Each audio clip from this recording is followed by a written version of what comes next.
ప్రేక్షకులకి నమస్కారం. ఇప్పుడు మనం శిరోభేదములు 9 విధములుగా నేర్చుకున్నాం, గ్రీవాభేదములు 4 విధములుగా నేర్చుకున్నాం. అలాగే దృష్టి భేదములు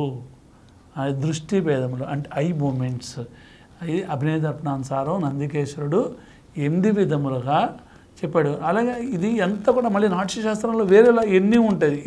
ఇప్పుడు ఎన్ని ఉంటే అక్కడ మళ్ళీ ఇంకో సంఖ్య వేరేలాగా ఉంటుంది.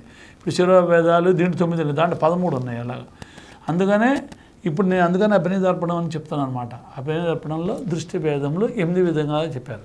సమము అంటే సమంగా చూడబడినటువంటి దృష్టి, అంటే దృష్టి అంటే చూపు అనమాట. ఇలాగ ఐస్ సమం.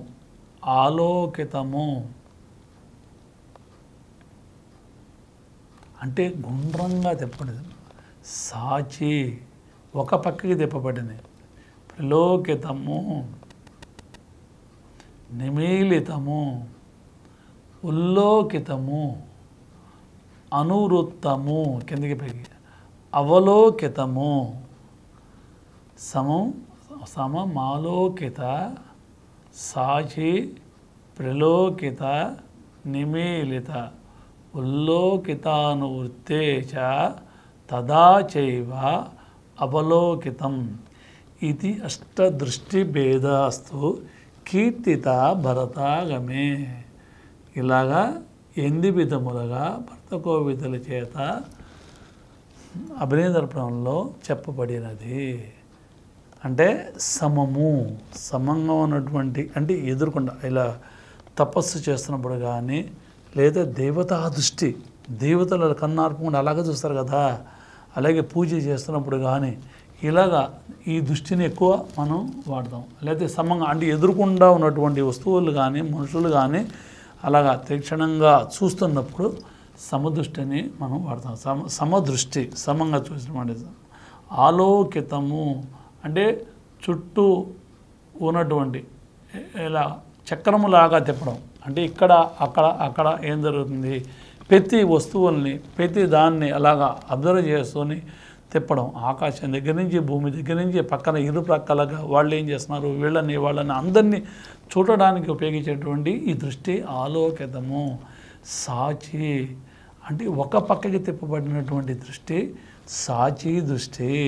అంటే కోపము, పౌరుషము, మీసం తిప్పడము, ఏదన్నా రహస్యంగా వినడము, వీటన్నిటి కూడా మొదలుగా కలిగినటువంటి అన్నీ కూడా సాచి దృష్టి వాడతారు. ఇలాగా చూపించినప్పుడు కానీ, ఇలా విన్నప్పుడు కానీ, లేదా ఇలా చెప్తున్నప్పుడు కానీ, చెప్పు రమ్మని పిలవడం కానీ, ఇలాగా సమమాలోకిత సాచి ప్రలోకితము. అటు ఇటు చూడడం, అటు ఉన్నటువంటి వస్తువులను చూడడం. నిమీలితం అంటే ఆఫ్ ఐస్, ధ్యానం చేస్తున్నప్పుడు, తపస్సు చేస్తున్నప్పుడు ఇలాగా మొదలవగలిగినటువంటి వాటిని కూడా నిమీలిత దృష్టిని మనం వాడదాం. సమమాలోకిత సాచి ప్రలోకిత నిమీలితం ఉల్లోకితానువృత్తేచ. ఉల్లోకిత అంటే పైకి చూడడం.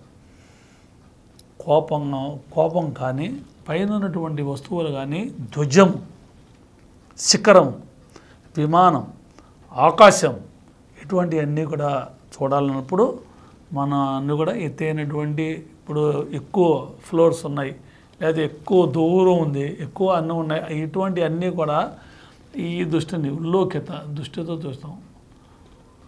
ఉల్లోకితం సమమాలోకిత సాచి ప్రలోకిత నిమీలిత ఉల్లోకిత అనువృత్తం. అనువృత్తం అంటే కిందకి పైకి, అంటే కిందకి పైకి, అది అంటే పైన ఉన్నది కింద ఉన్నది. రా అని పిల్ల, ఇట్రా ఇలాగా, ఇక్కడ ఇలా అటు ఎళ్ళు, ఇవన్నీ కూడా కిందకి పైకి ఉన్నటువంటివి చూడడం, ఇష్టం ఉందా లేదా అని చెప్పడం. అలాగే సమమాలోకిత సాచి ప్రలోకిత నిమీలితం ఉల్లోకితానువృత్తే తదా చైవ అవలోకితం. అవలోకితం అంటే కిందకి చూడడం. చెప్పే కదా, మనకి ఎక్కువ అవమానం కలిగినప్పుడు, ఎవరైనా తిట్టినప్పుడు, ఎక్కువ బాధ కలిగినప్పుడు మనం తలకాయ పైకెత్తకుండా అలాగే కిందకి పెడతాం దృష్టిని. అది అవలోకితం. లేదా చదువుతున్నప్పుడు కానీ, లేదంటే ఒక విషయాన్ని గురించి మనం ఎక్కువ ఆలోచిస్తున్నప్పుడు కానీ, ఏమి చేయాలి, ఎలా చేయాలి ఏంటి అనుకున్నప్పుడు కానీ లేదు మనం చెప్పాం కదా ఇందాక, ఎవరైనా తిట్టినప్పుడు కానీ రోషం వచ్చినప్పుడు కానీ లేదా బాధ కలిగినప్పుడు కానీ ఈ దృష్టిని మనం వాడతాం, అవలోకితం. ఇది మనం దృష్టి భేదాలుగా 8 విధాలు చెప్పుకున్నాం. అలాగే నెక్స్ట్ బ్రూ భేదములు. బ్రూ అంటే ఐబ్రో మూమెంట్స్ అన్నమాట. అంటే ఇవన్నీ చెప్పే కదా ఇందాక, ఇవన్నీ కూడా సాంస్క్రిట్ వర్డ్స్ అన్నమాట. మన శిరస్సు, గ్రీవ, దృష్టి, బ్రూ ఇవన్నీ కూడా సంస్కృతం నుంచి డైరెక్ట్గా మన బ్రూ భేదాస్, గ్రీవ భేదాస్, దృష్టి భేదాస్, శిరో భేదాస్. డైరెక్ట్గా మన ఇంగ్లీష్ రాసిన కూడా అలాగే రాయొచ్చు, హిందీలో రాసిన అలాగే రాయొచ్చు, తెలుగులో రాసిన కూడా అలా భేదములు అంటాం అంతే. భేదాస్ దాంట్లో ఇంగ్లీష్లో అయితే భేదాస్ అంటాం. ఇప్పుడు సహజ అంటే సహజంగా ఉండేటువంటి ఐబ్రోస్. సహజ పతితో క్షిప్త అంటే పతిత అంటే కిందకి, సహజ పతితో క్షిప్త చతుర రేచిత తద కుంచితేతి షడేవ అత్ర భ్రూ చాతుర్యవతి క్రియా. అంటే 6 విధములుగా భ్రూభేదములు అభినయదర్పణంగా చెప్పబడినవి. అంటే అభినయదర్పణానుసారం మనం భ్రూభేదాలని 6 విధములుగా చెప్పుకుంటాము. మనం చెప్పాం కదా, సహజ స్థితిలో ఉన్నప్పుడు కానీ సహజంగా ఉన్నప్పుడు కానీ ఈ సహజ దృష్టిని అంటే సహజంగా ఏదైనా మనం మామూలుగా మాట్లాడుతున్నప్పుడు ఏ వికృత చేష్ట ఏమి లేనప్పుడు ప్రశాంతంగా అంటే ఒక మునులతో మాట్లాడినప్పుడు లేదా ఒక ముని వేషం వేసి కూర్చున్నప్పుడు ఈ సహజంగా ఉన్నప్పుడు దేవత వేషం వేసుకుని ఉంచున్నప్పుడు కానీ ఇలాగ సహజ. పతిత అంటే రోషం, పౌరుషం, మనం ఇంకా అవమానం, ఇటువంటి పతిత అంటే కిందకి వలసపడినటువంటి ఐబ్రోస్. ఉక్షిప్త అంటే రేస్, కోపం, మనకి ఎక్కువ కోపం వచ్చేసింది అప్పుడు ఐబ్రోస్ అలా పైకెత్తుతాం. దుర్యోధనుడు వేషం వేసి ఇలా పైకెత్తుతాం అనమాట. ఎత్తంగానే అది కోపంగా అనమాట చూపిస్తాం అన్నమాట. ఏమండి మన అమ్మవారి వేషం వేసినప్పుడు కానీ, మహిషాసుడితో పోట్లాడుతున్నప్పుడు కానీ, హిరణ్యకశిపుడు చూపించినప్పుడు కానీ, నరసింహస్వామి హిరణ్యకశిపుడితో పోట్లాడుతున్నప్పుడు కానీ ఇలాగా అవన్నీ కూడా దృష్టిలో పెట్టుకుని వీళ్ళు రాయడం జరిగింది. సహజ పతితో క్షిప్త చతుర అంటే ఐబ్రోస్ ఇలా కలిస్తాడు. శృంగార నటనం, నేకి ఇష్టపడుతున్నాను అంటే సహజ, పతిత, ఉక్షిప్త, చతుర అంటే ఇష్టపడు, నేను నీకు ఇష్టపడుతున్నాను లేదా నాకు సంతోషం కలిగింది, హ్యాపీనెస్, ప్లీజింగ్, ఆనందం అన్నప్పుడు లేదో ఒక మంచి దృశ్యాన్ని చూసాం, ఓ వెరీ గుడ్ చాలా బాగుంది, అలాగా అద్భుతంగా చక్కగా అలా ఎగరేసుకుంటూ మనం చేస్తాం. ఇటువంటిది అంటే సహజ, పతిత, క్షిప్త, చతుర, రేచిత. ఇది కూడా శృంగారం అంట. రేచిత అంటే బొమ్మలు ఆడిస్తున్నప్పుడు, చిన్నపిల్లలు మనం ఆడిస్తున్నప్పుడు కానీ, లేదా బొమ్మలు ఆడిన కానీ, లేదా ఇష్టపడుతున్నప్పుడు కానీ, శృంగార నటనలో కానీ రేచిత దీన్ని వాడతాం. అంటే ఒకటి పైకి ఒకటి కిందకి. కుంచిత అంటే 2 ఐబ్రోసాన్ని ముడి వేసినట్లాగా, అంటే ఎక్కువ కోపం కలిగినప్పుడు కానీ, ఎక్కువ జిగుప్స, అసహ్యం అవి కలిగినప్పుడు, అబ్బే నాకు ఇష్టపడలేదు, నేను ఇష్టం లేదు, వద్దు, ఇటువంటిప్పుడు అన్నీ కూడా ఆ ఐబ్రోస్ అన్నీ కూడా అలా ముడి చేసేసి చేస్తాం. అంటే మనం ఏం నేర్చుకున్నాం?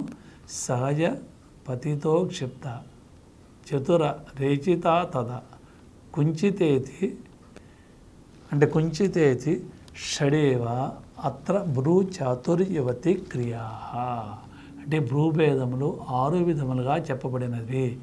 ఈరోజు మనం నేర్చుకునేవి శిరోభేదములు 9 విధాలు, గ్రీవాభేదములు 4 విధములు, దృష్టిభేదములు 8 విధములు, భ్రూభేదములు 6 విధములు.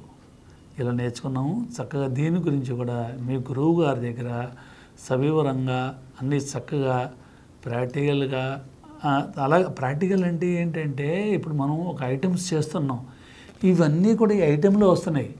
గురువుగారు మనం చేసే ఐటెంలు వస్తున్నాయని మీరే కూడా గురువుగారికి ఇక్కడిక్కడ ఇలా చేస్తున్నాం, మీరు చెప్పిన విధంగా ఇలా ఉన్నాయని కూడా చెప్పుకోవచ్చు మీరు చక్కగా.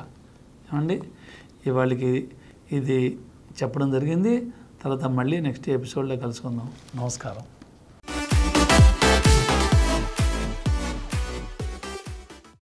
ఈ కార్యక్రమం మీకు ఎంతో నచ్చింది కదా.